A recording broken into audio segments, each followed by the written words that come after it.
আজকের বিষয়টা হলো খুবই গুরুত্বপূর্ণ একটা বিষয়। এই সমন্বয়কারীরা বৈষম্য বিরোধী ছাত্ররা একটা রাজনৈতিক দল করতে চাচ্ছে। ইতিমধ্যেই আপনারা দেখেছেন বৈষম্য বিরোধী ছাত্র এবং সমন্বয়কারী ছাত্রদেরকে গুপ্ত হত্যা করা হয়েছে, খবরে প্রচার পাচ্ছে। আওয়ামী লীগ গর্তে পালিয়ে গেছে। সভানেত্রী তিনি ই ইন্ডিয়াতে পালিয়ে গেছে।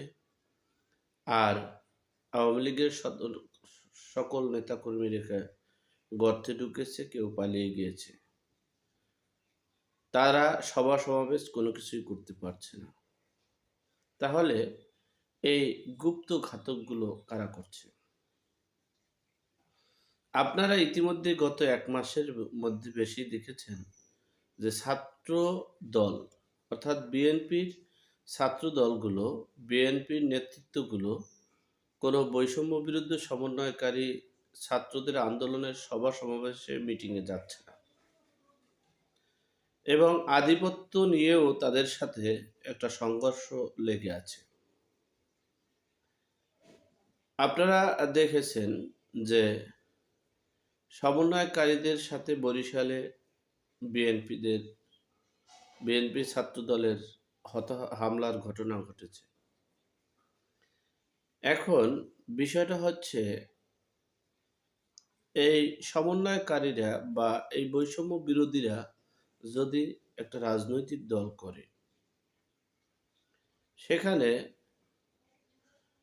এই প্রভাবটা সবচেয়ে বেশি হবে বিএনপির। বিএনপি কিন্তু সেইটা হাড়ে হাড়ে টের পাওয়ার কারণেই সমন্বয়কারীদের বৈষম্য বিরোধী ছাত্রদের মাথাচাড়া দিচ্ছে না। তারা কৌশলে সকল সেক্টরে আধিপত্য বিস্তার করছে। আপনারা জানেন যে একটা রাজনৈতিক দল করতে হলে তাদের প্রত্যেকটা উপজেলায় অফিস থাকে, ৩-এর একাংশ অফিস লাগে, তারপরে কমিটি লাগে, তারপরে নেতৃত্ব লাগে, হ্যাঁ? এরপর রাজনৈতিক ভাষায় কথা বলা, রাজনীতির সভা সমাবেশ করা লাগে। সেইগুলো যদি করা হয়, তাহলে দেখা গেছে আওয়ামী লীগ তো নেই। এখানে বিএনপির ক্ষতিগ্রস্ত হবে। বিদেয় বিএনপিরা নানা কৌশলে হাঁটছে সমন্বয়কারী ও বৈষম্য বিরোধী ছাত্রদের বিরুদ্ধে। আপনারা দেখেছেন বা শুনেছেন যে রাজনৈতিক দলগুলো নির্বাচন চাচ্ছে। একমাত্র জামাত নির্বাচন চেয়েছিল না, এখন সিস্টেমেটিক্যালি অর্থাৎ বিএনপির সাথে এবং ইসলামী দলগুলোর সাথে সমন্বয় করে থাকতে চায়, কিন্তু অন্তরের কথা তাদের প্রকাশ হচ্ছে না। যাই হোক, সেই ক্ষেত্রে সমন্বয়কারীরা নির্বাচন চাচ্ছে না। সমন্বয়কারীরা বৈষম্য বিরোধী ছাত্ররা নির্বাচন চাচ্ছে না।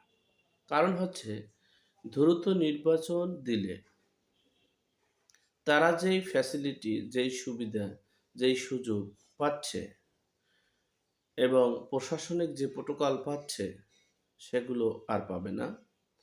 এরপরে তাদের যে স্বপ্ন, এই বিপ্লবী আন্দোলনে যারা আহত এবং নিহত হয়েছে তাদের নিয়ে যে স্বপ্ন, যে রাজনীতি, সেটা তারা করতে পারবে না।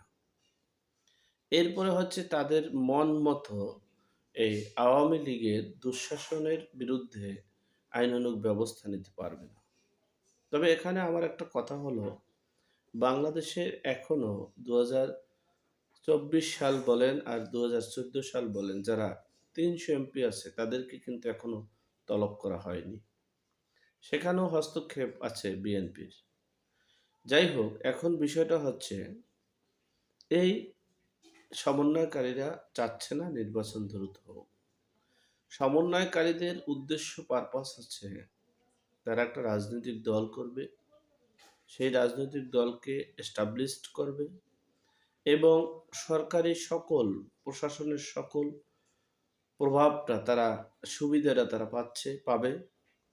আর যদি নির্বাচন হয়ে যায় তাহলে তাদের যে রাজনৈতিক দলটা করা, এরপর রাজনৈতিক দলের কে শক্তিশালী করা এবং নিজেদের ভিত মজবুত করা, নিজেদের প্রোটোকল এবং আইনি প্রশাসন পক্ষে থাকা, এগুলো কিছুই থাকবে না।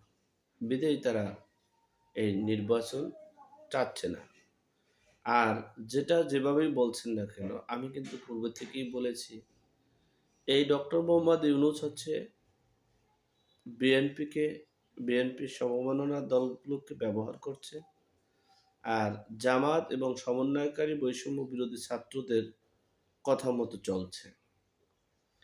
এবং বৈষম্য বিরোধী ছাত্রদেরকে বলা হচ্ছে, বোঝানো হচ্ছে যে যদি নির্বাচন দেওয়া হয় তাহলে তোমরা আর প্রশাসনিক প্রোটোকল পাচ্ছ না, তোমরা গণবিপ্লব, এই যে ৫ই আগস্টের বিপ্লবকে তোমরা প্রতিষ্ঠিত করতে পারবে না, তোমরা রাজনৈতিক দল করে এস্টাবলিশড হতে পারবে না, তোমরা একটা জায়গায় সেটেল হতে পারবে না।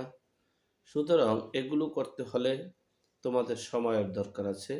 আর সময়ের দরকার হলে নির্বাচনটা যত দ্রুত সম্ভব লেট করে দেবে। আমি সকল রাজনৈতিক দল সহ সকলের যেহেতু একটা প্রত্যাশা, এই জন্য আমি নির্বাচনের টাইমটা বলতে বাধ্য হয়েছি।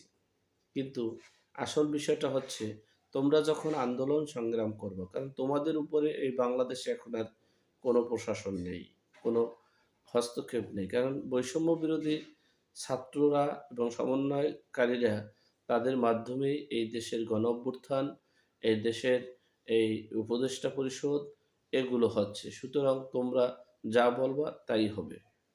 সুতরাং তোমরা যদি নির্বাচন ৫ বছর চাও, ৫ বছর হবে।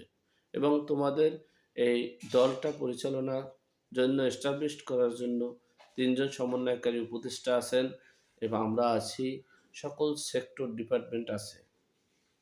সুতরাং এই জিনিসটা কিছুটা বিএনপি অনুভব করছে।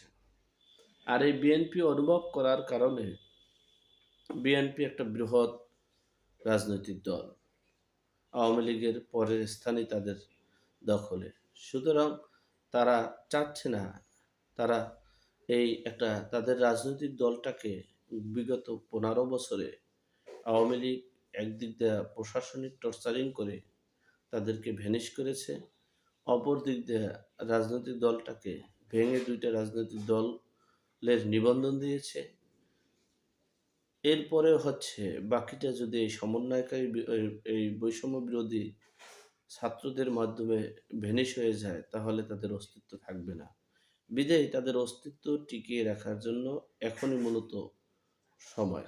সুতরাং এই বৈষম্য বিরোধী সমন্বয়কারীদের, নাগরিক কমিটিদের প্রতিষ্ঠিত হতে দিচ্ছে না, দিবে না।